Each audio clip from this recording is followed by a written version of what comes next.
Welcome, friends, leaders. I hope you are joining me today for another weekly leadership training right here, wherever you're watching this. It could be on LinkedIn, it could be on Facebook, it could be on YouTube, wherever you are watching this, or it could be on my replay page on drdenisesimpson.com. So, wherever you are right now, stop for a moment, close the office door, put the do not disturb on your phone and join me. Join me for yet another thought provoking, timely conversation. So, when we choose topics, and we do this ahead of time, we're looking at world events, we're looking at United States elections, we are looking at external circumstances that we think may be a challenge for our leaders out here, whether for my personal leadership clients or for you out here who are watching for the first time or for the millionth time. We want to bring to you trainings that you can use now and implement now. We don't want to bring you unnecessary strategies, unnecessary information that you don't find valuable, that you won't find use for. We want to make sure that what we bring to you every single week is highly valuable. And I think today's conversation is highly valuable. We're talking about managing emotions, leader.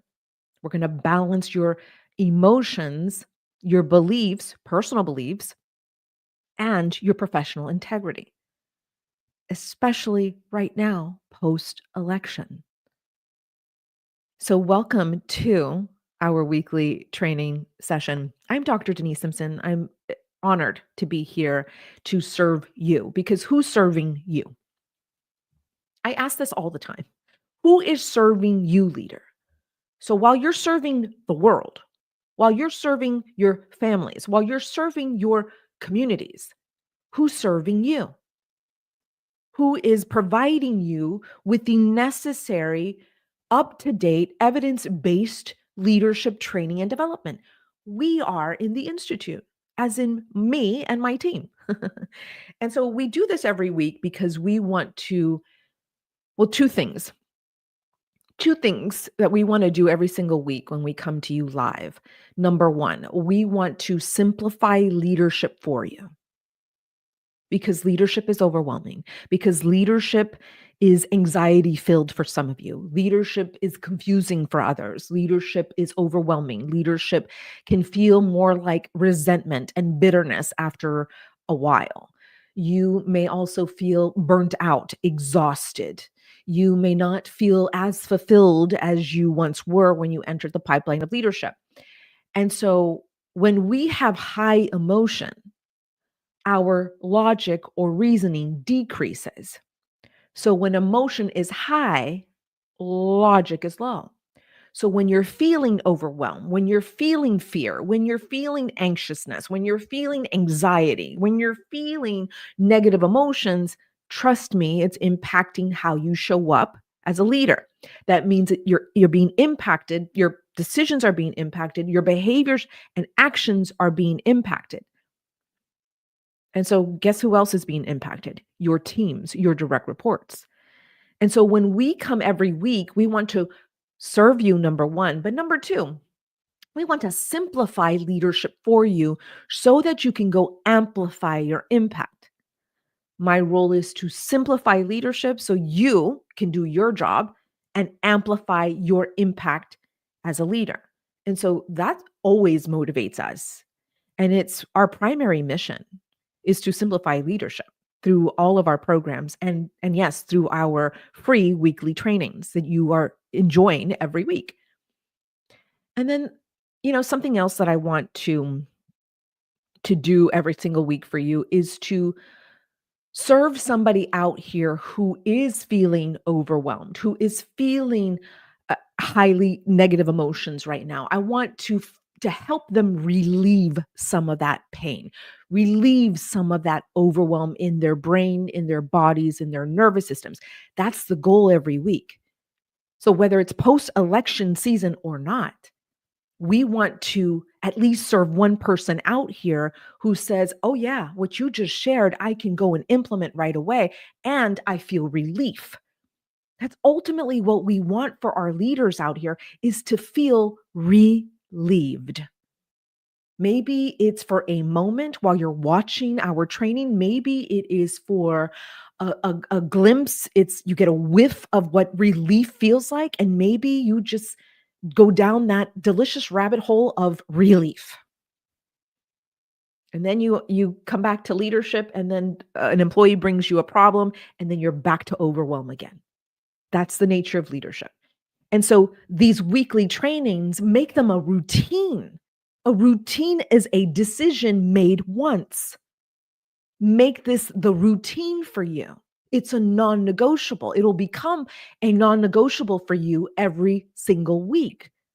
You'll say, this is the time where I get leadership training from someone who cares that I feel relief today.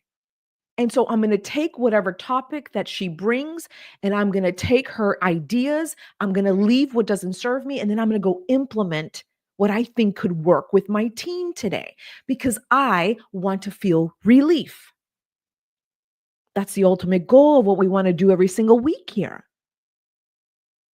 So number one, we serve the leader every week. Number two, we want to simplify leadership for you so you can go do your job and amplify your impact.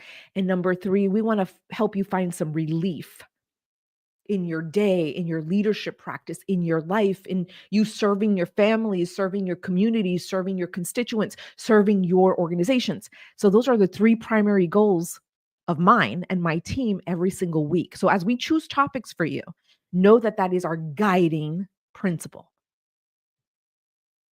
So today we're going to get into some interesting conversations, if you want, because the title of our session today is Managing Emotions and Professional Integrity, finding a balance between these two, especially right now when we are in highly emotional times like post-election. This is why conversations like this are timely, why trainings like this are timely, because you are going to be faced with some interesting emotions if you haven't yet. And guess what? If you are feeling highly emotional right now, imagine your team members, imagine your direct reports and what they're feeling too. So it's important that we serve you, the leader, so that you are better prepared to serve your teams, to serve your employees, to serve your communities, even your families. And so today's conversation is timely and necessary for us leaders. So by the end of this session, by the end of our training today, my hope is that you're going to learn some strategies to manage your beautiful emotions, to stay true to your leadership values, and ultimately support your team, regardless of the external circumstances that we are faced with today, right now, post-election. This is all about you and serving you and what your needs are. So let's get into this conversation, because I must say, I'm sure there are many reactions to yesterday's election coverage. I spent the day serving my leadership clients, and I was so focused on serving them that it wasn't until the end of the evening that I then came to terms with what just happened in America. And here's what I told my leadership clients. I said, it's interesting, and this is why this topic is so timely, is because they have their personal beliefs and values and moral principles that are subjective to them. There are many reasons why we have moral principles. There are many reasons why we individually have our own set of values. It could be from our culture. I was raised on the Texas-Mexican border. I am a Mexicana. I was raised in the barrio, but I have also served in some of the highest levels of leadership. So I have different perspectives because of my culture. How about for you? How about your religion or your faith? What are those teachings that you believe in? How about how you were raised? Who were you as a little person? Tell me about the family that raised you. Were you raised by wolves or were you raised by saints? That's a running joke in my leadership practice. We're always looking at the programming, the conditioning of the leader, because how you lead, I don't lead. The way I lead, you won't lead, or they won't lead. We don't lead the same because of our own individual, unique perspectives, because of our culture, because of our religion, because of our upbringing, because of personal experiences. So, you, leader, you come into the organization as a whole. Yes, you are whole and resourceful and fully capable human being. So am I, but you and I may not have the same values or beliefs around politics, around religion, around fill in the blank. That's what makes leadership so interesting, because we all lead in our own ways because of our upbringing, because of our culture. So all of those elements that I just mentioned, your culture, your religion, your upbringing, your personal experiences, all of these things form your values. Your values are what's important to you. Your values then create beliefs. You then have beliefs to support those values, which is how we choose political affiliations, which is how we choose how we want to raise our children, which is how we choose who we're going to vote for in office. We all have a unique way of looking at this world.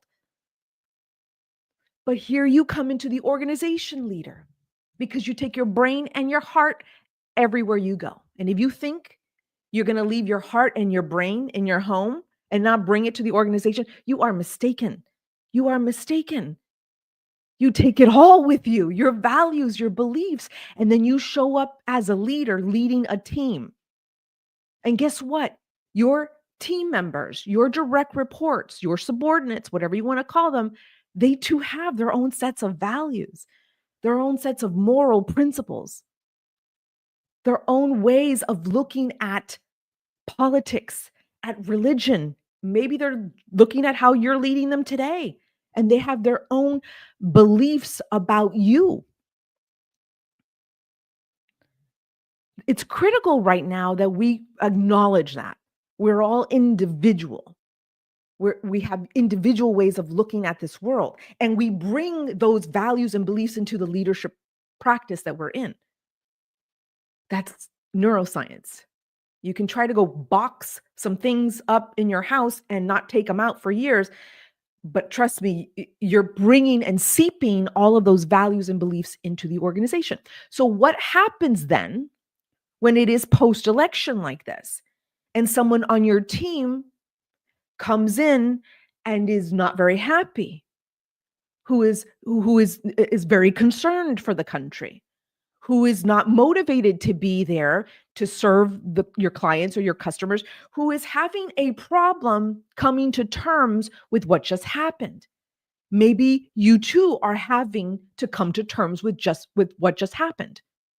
Now, by the way, I did not watch the news today, barely yesterday, because I had to work and I had to serve my leaders. And today I'm coming to you also without the update of what I learned yesterday. So you may have more information about what's going on right now. But the point I'm making here is that here you are having to deal with your own emotions, but also serve your direct reports.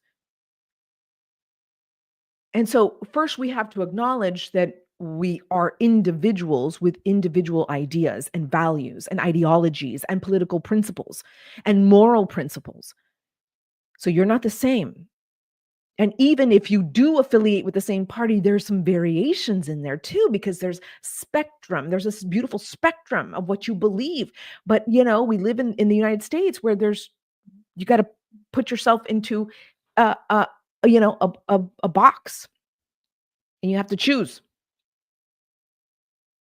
And so I bring this up because yesterday was interesting with my beautiful leadership clients who are also struggling, who are needing some support right now because they're needing to process what they need to process so that they can be effective in their role as leaders. So, as I was doing this outline for us today, I couldn't help but go down a rabbit hole because, as a researcher, as a public academic, I go down lots of holes. And this is how I get into trouble sometimes because I then start reading every article, everything that I have access to. It gets really interesting. And so, as I was going down this rabbit hole, and looking at the definition of integrity, because professional integrity, we want to balance your emotions and your personal beliefs with professional integrity, because you still have to show up and do your job, leader, because you still have to serve others. And so we need to manage our emotions so that we can balance the professional integrity. Now, the definition of integrity is the quality of being honest and having strong moral principles. So then I started to wonder, but I mean, I get the quality of being honest, right? The golden rule, being honest, having integrity. I get that. That's the common thing we hear most about integrity. But then I started to dig into moral principles. Okay, so moral principles. So what I think is moral may not be what you think is moral, right? And then I went into the rabbit hole of, well, is morality subjective? Or is there a set of standards we all follow? Well, no, of course not. Why is there not a set of standards that we can say, well, these are the moral values, these are the moral principles, and this is what we all should follow? The reason why we don't have those standardized lists is because of our culture, because of our religion, because of our upbringing, because of our programming. We're all so different. So what I think is moral may not be what you think is moral. Therefore, why we associate with different political affiliations. So morality is subjective. So knowing that should help you better understand why we all have differences, why we think different, why we vote differently, how we can better understand someone across the aisle who does not believe the things I believe. Really? How could you not see this for yourself? Then the judgment comes in, then the criticism comes in, then perhaps the aggression comes in, then perhaps the violence comes in because we don't agree with someone else's moral principles. And then we want to make them wrong. We want to make them feel like they're wrong and stupid. And how dare they vote this way? Or how dare they raise their children this way? Well, who are you then to say that they're wrong and you're right? Where morality is subjective. And so it's important that we leaders understand this. Because your team is diverse. Thank God your team thinks differently than you. I hope they do. I hope they're not an echo chamber of your brain because we need their unique perspective on their work, on their mastery of their skills, of their expertise. We want them to come with these diverse ways of looking at the world. Listen, I don't want another duplicate of myself out here. I would hate for a clone of me to be out here, because I want to be open-minded to what everyone else has to say on my team, because they weren't raised like me, because they may not have the same religion as me. They may not even practice a faith. They may not have the upbringing that I did. So thank goodness you come to my team. I hired you because of your expertise, but now I'm going to keep you here because of your diverse view of the world. Come on in. Help me do this job better. That's what makes great leaders. We accept that we're different. We accept that we're all unique. And that means me and my teammates. I had a meeting early this morning with my virtual assistant. And I said, "How are you holding up?" She said, "I need some coaching today, coach." And I coached her. As her leader, I coached her so that she could better understand what's happening to her in her nervous system, what's happening in the amygdala and the prefrontal cortex. We covered all of the basics of neuroscience so that she can better understand and leverage her brain. so that she could be the best virtual assistant for me as possible because I want to bring out the best in her. I don't want to make her wrong. I don't want to make her believe that she shouldn't have voted this way or that she shouldn't feel this way. Who the hell am I to do that? No. Bring your diverse, unique way of looking at the institute that we serve so many leaders in. Come on in. Let me help you leverage that beautiful brain of yours so that we can serve our clients. We can serve you all out here. That's what we need to do as emotionally mature, balanced leaders. And so, some examples of moral values: honesty and integrity, respect for others, empathy, or what I like to call compassion. How about responsibility and accountability? How about fairness and justice? How about kindness, being kind to others? Those are just some moral values. But now listen, what I think is fair and just may not be what you believe is fair or just, which is why we saw some incredible social activism during the global pandemic. We saw uprisings of different movements because we had time to think, we had time to see the injustices. Some of us had, because of our upbringing, because of our culture, because of our religion, because of what we believe, we were able to see a situation differently. But what's beautiful about this is that what I believe is fair and just, you don't, and that's okay. Who am I to force you to think otherwise? Who am I to tell you you shouldn't think this way? How dare you? No, I want to see the best in you, which means I'm going to see that you are the most capable person to make the right decisions in your life. I'm not in your shoes. I'm not in your brain. I'm not in your nervous system. I wasn't raised like you. We don't have the same culture. So who am I to say that my opinion and my values are more important than yours? That's where we make mistakes in leadership. We force and try to control our direct reports, our employees. And especially right now during post-election season, the emotions are high. And what happens when emotion is high, logic is low. That's the research, my friends. This is all evidence-based information I like to share with you all. When emotion is high, logic is low.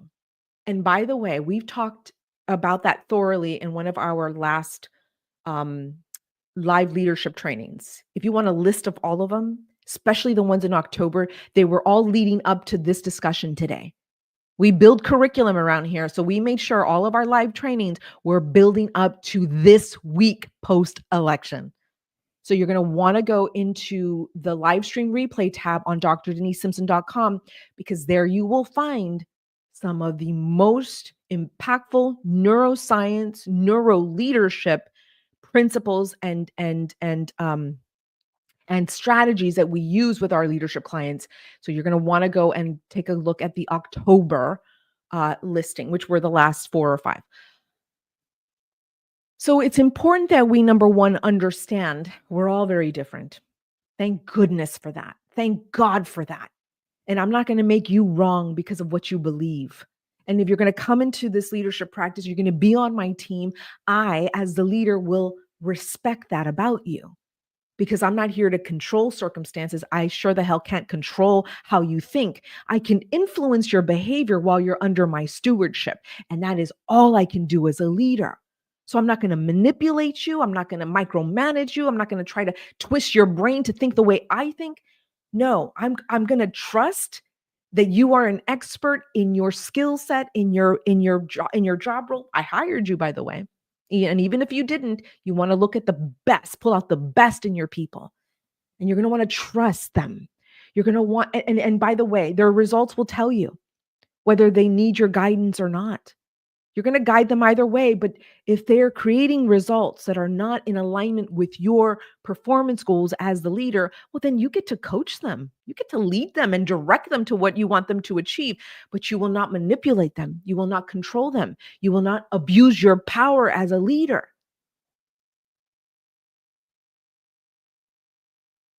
So here's what I want to cover really quickly.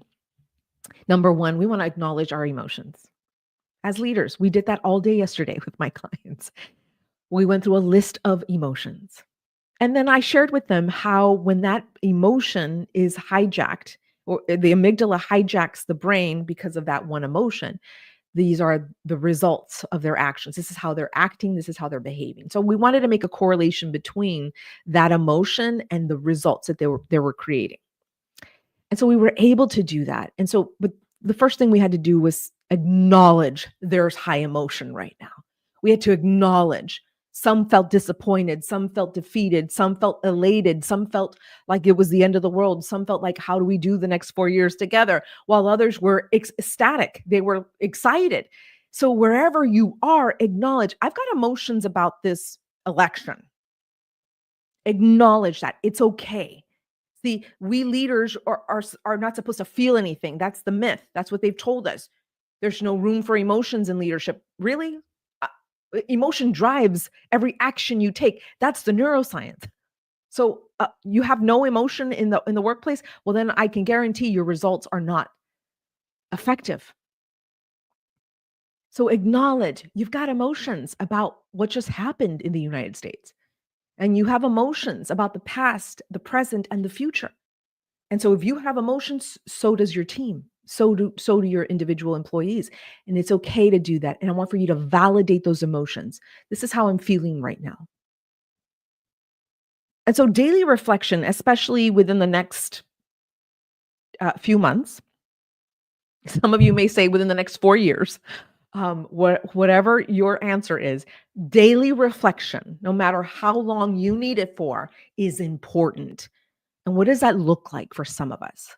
Listen, I journal every day. I have my leadership planner, which, by the way, I created for my clients. This is a perpetual 90-day planner that all my clients have, because it's so important to put your brain on paper, because a pen has saved my life many times. And so, although I have a digital calendar, I also have a paper planner, because it's important that I put my thoughts, my beliefs, the things that are agitating me, the things that are worrying me on paper, so that I can challenge them, so that I can give it some distance, so that I can look at it maybe an hour or two later and ask myself, is this how you really feel today? Where did this come from? It's synthesizing what's in your brain on paper. So it looks like journaling. It looks like writing things down. It looks like keeping maybe a little notepad. I have this sticky pad here with me, and I just jot down ideas and things that pop up throughout the day, or when I'm doing an executive leadership session. I want to see my thoughts on paper so that I can evaluate them later, not judge them. I do not judge my thoughts. I do not judge my values. When I feel angry, that's the last thing I want to do is judge myself for feeling anger. I want to let it all out. That's what we should all do together. Let it all out. That's the first thing I want for you to do. Acknowledge your emotions. The second thing that I want for you to do is have professional boundaries in the workplace. There are certain things that you want to leave outside of the organization. There are topics that you don't want to touch in the organization, because it may trigger you, it may activate you.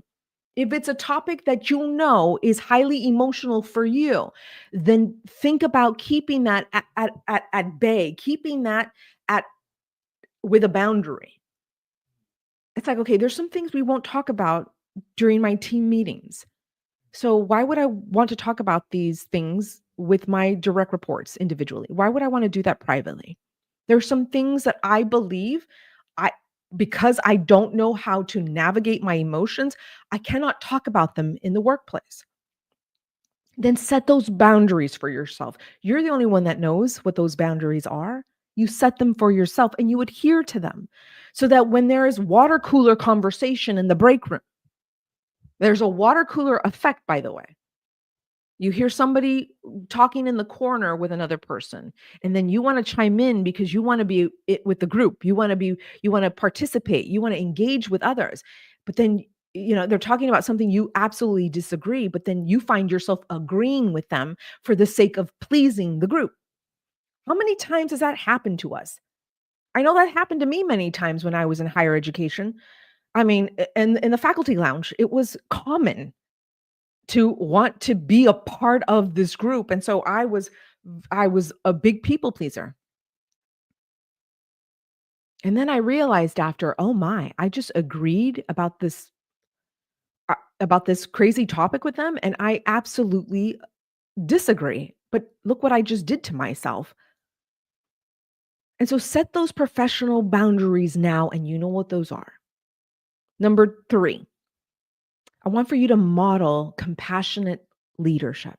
The very last leadership training last week, we talked about compassionate leadership during the election season, what that looks like for you, how you can implement that right away.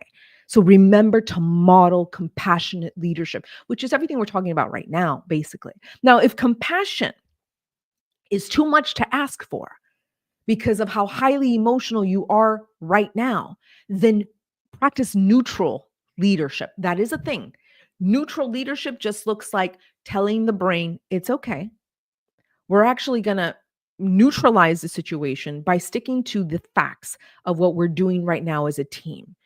I'm not going to bring my opinions, my emotions, some judgment. I'm going to neutralize conversations with my team right now. As I'm trying to navigate my own emotions right now, I'm going to practice neutral leadership and demonstrate it to your team of what that looks like. So if compassion is too much for you right now because of the lack of understanding of how others have voted this season, then I want for you to practice neutral leadership. It is the best kind of leadership in this post-election season for some of us.